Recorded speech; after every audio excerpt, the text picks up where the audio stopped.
Hey team, in this little video, we are going to explain this concept here. No one is bigger than the team. Now, this is a problem that a lot of business owners face and a lot of managers of teams or leaders of teams, whether you're a small business owner, big business owner, whether you're a leader of a sports group or a charity or whatever. We often have people who have come into a business or an organization and their ego gets in the way and can cause all sorts of problems because they're thinking about themselves and not the team. So this is a concept that's really important if you want to build a great culture, a fun, lean culture, because that's what we're all about here at Premier Group NZ and at Premier Business Academy, and how we train and coach our business clients, is that it's all about building a fun, lean culture, and under this comes all these things. This is a really key principle. So when you're hiring people, it's really important to hire people that are obviously hungry to learn, but they're humble, and they're smart as well. You can have all those things, but humility is so key, and it's getting, I personally think it's getting harder and harder to find in this world of this day and age of social media and entitlement. Over 20 years of hiring people myself, it's there's less and less people coming through with these great qualities as a ratio or as a percentage over this last 20 years. I think the decline is actually really tragic, but I think it's not, I don't want this video to be a negative video, I want this to be positive. It's your job as a business owner or a leader or a manager or a coach, whatever you are, to actually pick these people out. So it is getting harder, that's the reality. So we've got to face that brutal reality and do our bit for our team, for our families, for our communities, for our country, to try and make sure these principles, if people haven't been trained them in their life at home and growing up, or even maybe at school nowadays, we need to make sure they understand that humility is a very key value that you need to have, and which under that comes things like being grateful for what you have, and for being thankful for a job, thankful for a house, thankful for a community, thankful for any family that you may have, thankful for your friends that you may have. So it's really key to be looking for these features when you're hiring people. Really important to build your recruitment process around this. Have a checklist, have some questions that actually expose people's true values, because people can come in and tell you that you're humble and thankful and all these things, but it's another thing to actually ask questions and which can catch them off guard, and that's really, really important. So I really want to make sure you understand this concept. Make sure, if you don't already practice this in your business, or this principle, if you've got maybe some A players or some star players in your business, but they think they're bigger than the team, they think they're indispensable, you're going to need to take a really hard look at how that's working, because that'll be having a super negative impact on the rest of your team. And we can look at the All Blacks and other high performance sports teams for great examples of this, where you either build a culture in your team of star players that think they're bigger than the team, and they might be allowed to act like that, or you build a culture, which we've seen in more recent years with the All Blacks, where there's some, of course there's star players, but no one is bigger than the team. The team always comes first, and that's very critical if you want to build a successful business or a successful team. So people that play for the team, people that put the team's interests ahead of their own, it's really, really important. So the team comes first. And it is really hard to find those people, but you can find them. They are out there. They might be working on other businesses, but you have to find those people. It's always a team effort. Again, these are kind of lean principles as well, so they all fit under this here, how to build a fun, lean culture. And all of that really boils back to leadership. If you've got great leadership, if you're learning how to be a better leader, every single day you're getting better, even 1% better at becoming a leader, you need to be becoming, and that's the biggest challenge I see in businesses, is leadership. Because any problem in a business always comes back.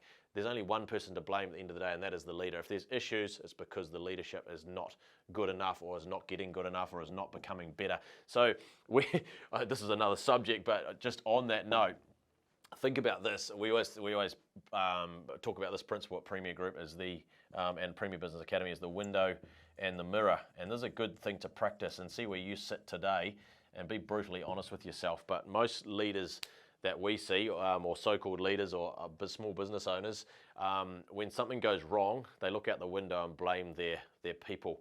But what they really should be doing is looking in the mirror and blame themselves. So when something goes wrong, the window and the mirror is a very important little principle. Test yourself on this. When something goes wrong, you need to look in the mirror and take full extreme ownership and blame yourself and get on with fixing the problem and involving your team in that journey. And when things are going right, you look out the window and praise your people. Don't look in the mirror then. Don't get that wrong, because if you get that wrong, you're never going to be a great leader. You're never going to build a great organization. You're never going to build a great business. Impossible. So everyone has to have a common purpose. That's why it's important to have a very clear mission in the business, a core purpose, a mission. So why are we getting out of bed in the morning? It's really important. Again, that's going to help you hire these people as well, and it's going to help you be clear on the types of people you hire. You must have some core values, some behaviors that guide you, some examples that we have that we can share with you here. Do more with less. You need to describe what those values are. Another one is deliver well through service. Another one is pursue growth and learning. Another one is to be humble and thankful. Another one is to pursue great health and fitness. So these are values that you can borrow ours. That's fine. You can steal ours with no problems at all. But you'll probably have your own sort of set of values that guide you as a person that already exist in the business, but they're maybe not on paper, and you're maybe not training your team. And again, this is where the morning meeting is so important. You'll hear me talk about that so much in all of our podcasts, all of our videos. The morning meeting is absolutely critical, because that's the place where you keep reminding people from day one about you discuss the mission, you discuss the values, and you discuss the vision. Where are we heading? Where are we going in the next 12 months? Where are we going in the next 5 years or 10 years? Because it all comes back to this. No one person is bigger than the team. If they understand all these things, then you're giving them a flying chance. You're giving them the best chance to be a team player, to play for the team. And you've got to keep reminding people that everyone plays a critical role or part. Just because someone's got more experience or more skills doesn't mean that you can do without other people in the business. So everyone should be working together for the greater good. It's really, really important.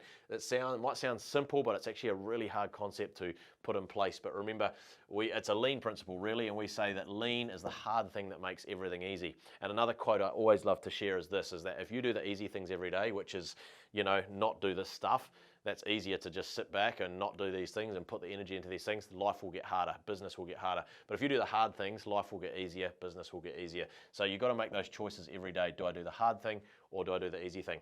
Because if you do the easy thing, life gets harder. So you've got to choose your hard. Either way, it's going to be hard. What's the better hard? Which one are you going to choose? Really important. Another great quote that kind of ties in with all of this as well is that, and you'll come across these people and you can put them into these categories, almost from the first time you meet them, but especially as you get to know people. Average people learn from their experiences. And smart people learn from everyone and everything. So they're always learning from those around them. And then stupid people already have all the answers. So you've probably bumped into plenty of those sort of people in your life. Maybe you're one of those people. So if you are, you can make that change, write that down today and say, I don't ever want to be in that category again. I don't want to be that stupid person that knows everything, because there's no such thing. Remember, I don't know if you can see this on the whiteboard, but that might be you, and outside of that is the things you don't know. You don't know what you don't know. It's another favourite saying here. You don't know what you don't know. Really important. Not sure if that's fitting into the video, but anyway. So just think about that. Everyone plays a critical part. Team comes first. Window in the mirror, the morning meeting. People must have that hunger to learn, because again, if they're not keen to learn, they're probably never going to be a team player. They're always going to think they're bigger than the team.